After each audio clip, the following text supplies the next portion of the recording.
अस्सलाम वालेकुम स्टूडेंट्स। आज के इस लेक्चर में हमारे पास टॉपिक है क्रिटिकल पॉइंट्स या स्टेशनरी पॉइंट्स। सबसे पहले इसकी डिफाइन देखते हैं। A point x belongs to D f is called critical point of f in domain D if f dash of x equal zero और f dash of x is undefined. इसके critical point find करना हमने previous lectures में बच्चे सीखा हुआ है, exercise के क्वेश्चंस भी किए हैं, उससे आगे भी हम चले हैं। क्रिटिकल पॉइंट फाइंड करने के बाद हम वो इंटरवल्स भी फाइंड करते थे जहाँ पर फंक्शन जो है वो इंक्रीजिंग है या डिक्रीजिंग है। तो हमारे पास है जी यहाँ पर एक केस इजाफी ये आया कि एक ऐसा पॉइंट जहाँ पर फंक्शन का जो डेरिवेटिव होता है वो ज़ीरो हो जाए, ये तो हमने केस पढ़ा हुआ है। और दूसरा केस ये है जी, अगर उस फंक्शन का डेरिवेटिव उस पॉइंट पे अनडिफाइंड हो जाए यानी कि इन्फिनिटी आ जाए। अब यहाँ पर यह बताते हैं जी एक्सप्लेनेशन में कि the only domain points where function can have extreme values. अब ऐसा डोमेन पॉइंट जहाँ पर फंक्शन की एक्सट्रीम वैल्यू आ जाए, यानी कि या तो ज़ीरो आ जाए, ये एक्सट्रीम वैल्यू कि कुछ भी नहीं है, और दूसरा इन्फिनिटी है कि बहुत कुछ है। ये दो एक्सट्रीम वैल्यूज़ हैं। ये बताया गया ना डिफाइन में भी, ज़ीरो आ जाए या अनडिफाइन हो जाए। उसके बाद कहता है कि इससे हरगज़ ये मतलब ना लिया जाए कि एक्स इक्वल सी एक ऐसा पॉइंट है कि जहाँ पर कहता है कि इसका ये भी मतलब हो सकता है कि ये एक ऐसा पॉइंट है क्रिटिकल पॉइंट जहाँ पर कोई लोकल एक्सट्रीम वैल्यू एग्जिस्ट नहीं करती, यानी कि ये क्रिटिकल पॉइंट है। अब यहाँ पर local minimum local maximum exist नहीं भी कर सकते। ठीक है, जैसे एग्जांपल में वो कहता है कि हमारे पास ये फंक्शन है एक्स क्यूब, तो यहाँ पर ये क्रिटिकल पॉइंट है, इसका एक्स इक्वल ज़ीरो, लेकिन फंक्शन की इस यहाँ पर ना तो कोई मैक्सिमा और ना ही कोई मिनिमा है।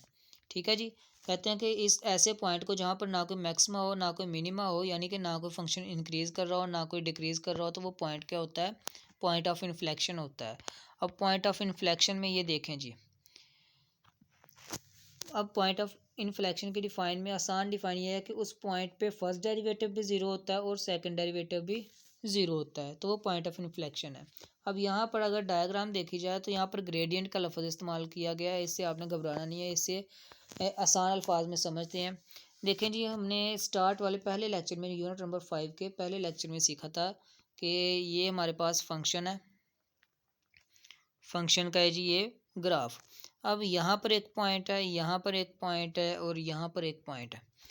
अब फंक्शन इंक्रीज होने के लिए आपके पास ये वाला जो पॉइंट था, उस पॉइंट से पहले फंक्शन इंक्रीज हो रहा है और बाद में डिक्रीज हो रहा है, और वो पॉइंट क्या बन गया? Decreasing point. यानी कि डिक्रीजिंग पॉइंट बनने के लिए उससे पहले फंक्शन का इंक्रीज होना और बाद में डिक्रीज होना ज़रूरी है। और ये वाला पॉइंट देखें, पहले फंक्शन डिक्रीज हो रहा है बाद में इंक्रीज हो रहा है, तो ये इंक्रीजिंग पॉइंट है। ठीक है, यानी कि फंक्शन के इंक्रीजिंग पॉइंट होने के लिए ज़रूरी है कि उससे पहले फंक्शन डिक्रीज करे उस पॉइंट से पहले, और उस पॉइंट के बाद फंक्शन इंक्रीज करे।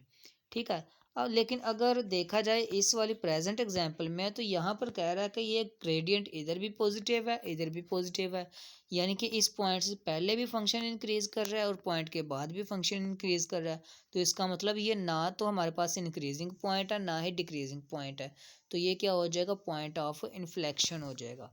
इसी तरह इधर भी फंक्शन पहले भी नेगेटिव है यानी डिक्रीज हो रहा है, बाद में भी डिक्रीज हो रहा है, तो ये भी क्या हो गया? पॉइंट ऑफ इन्फ्लेक्शन हो गया। तो उम्मीद है आपको पॉइंट ऑफ इन्फ्लेक्शन की अच्छे से समझ आ गई होगी। अब एग्जाम्पल एक्सरसाइज के क्वेश्चंस करते हैं। अब देखें जी, ये हमारे पास एक सिंपल सा अलजेब्राइक फंक्शन है, उसका डेरिवेटिव ये आ गया जी। अब इस डेरिवेटिव को इक्वल टू ज़ीरो रखा तो हमारे पास क्रिटिकल पॉइंट्स आ जाएंगे। ठीक है, तो ये क्रिटिकल पॉइंट हमने सीखे हुए हैं। क्वेश्चन नंबर 2 भी उसी तरह का ही आप लोग खुद सॉल्व करेंगे, इधर सॉल्व किया पड़ा है। तब तक अगर आपने चैनल को सब्सक्राइब नहीं किया तो कर लें, और वीडियो अगर इंफॉर्मेटिव लगती है तो आप लोग अपने दोस्तों के साथ लाजमी शेयर कीजिए, कमेंट्स लाजमी किया करें ताकि लेक्चर्स की रीच बढ़े और दूसरे लोगों तक भी पहुँचे, दूसरे स्टूडेंट्स भी इससे मुस्तफ़ीद हों। ये क्वेश्चन नंबर 2 है जी हमारे पास। तो इसके बाद है जी क्वेश्चन नंबर 3। अब इसका डेरिवेटिव आप लोग जब फाइंड करेंगे तो डेरिवेटिव आ जाएगा हमारे पास ये वाला। अब इसको जब ज़ीरो के इक्वल पुट करेंगे तो ये डिनोमिनेटर दूसरी साइड पे जाकर मल्टीप्लाई होगा, तो 2/3 नॉट इक्वल टू ज़ीरो। तो इसका सोल्यूशन नहीं आया, तो क्या यहाँ पर हमारा सवाल ख़त्म हो गया? हरगिज़ नहीं, क्योंकि हमने क्रिटिकल पॉइंट के दो केसेस पढ़े हैं। एक तो F dash of x equal zero. अब ये केस तो हमारे पास जो हो गया वो निगलिजिबल हो गया, यानी कि इस पर हमें कोई क्रिटिकल पॉइंट नहीं मिला। अब दूसरा केस है कि जब हमारे पास ये F dash of x undefined हो जाए। अब अनडिफाइंड कब होगा? जब समथिंग ओवर ज़ीरो आंसर मिलेगा, यानी कि डिनोमिनेटर जब ज़ीरो होगा। तो यहाँ पर दूसरा केस ये है, अनडिफाइंड होगा जब डिनोमिनेटर ज़ीरो हो जाएगा। तो डिनोमिनेटर को ज़ीरो के इक्वल पुट करके हमारे पास जो आंसर आएगा वो आएगा एक्स इक्वल 1। तो ये हमारे पास क्रिटिकल पॉइंट आ गया। बाकी सवाल सिंपल हैं जी। इसका डेरिवेटिव ज़ीरो के इक्वल पुट किया तो आंसर आ गया, और 5 में भी डेरिवेटिव ज़ीरो के इक्वल पुट किया और आंसर्स आ गए, और 6 में भी हमने इसका डेरिवेटिव फाइंड किया, ज़ीरो के इक्वल पुट किया और इसका आंसर आ गया। तो ये था आज का लेक्चर। उम्मीद है आप लोगों को अच्छे से समझ आया होगा। अगर फिर भी कोई कन्फ्यूजन है, कोई क्वेश्चन है, तो आप लोग कमेंट सेक्शन में लाजमी पूछा कीजिए, ठीक है जी। और डिस्क्रिप्शन में व्हाट्सअप नंबर दिया, अगर आप लोगों ने व्हाट्सअप पे मैसेज करके पूछना तो आप लोग वहाँ भी पूछ सकते हैं। इंशाल्लाह आपको आंसर किया जाएगा।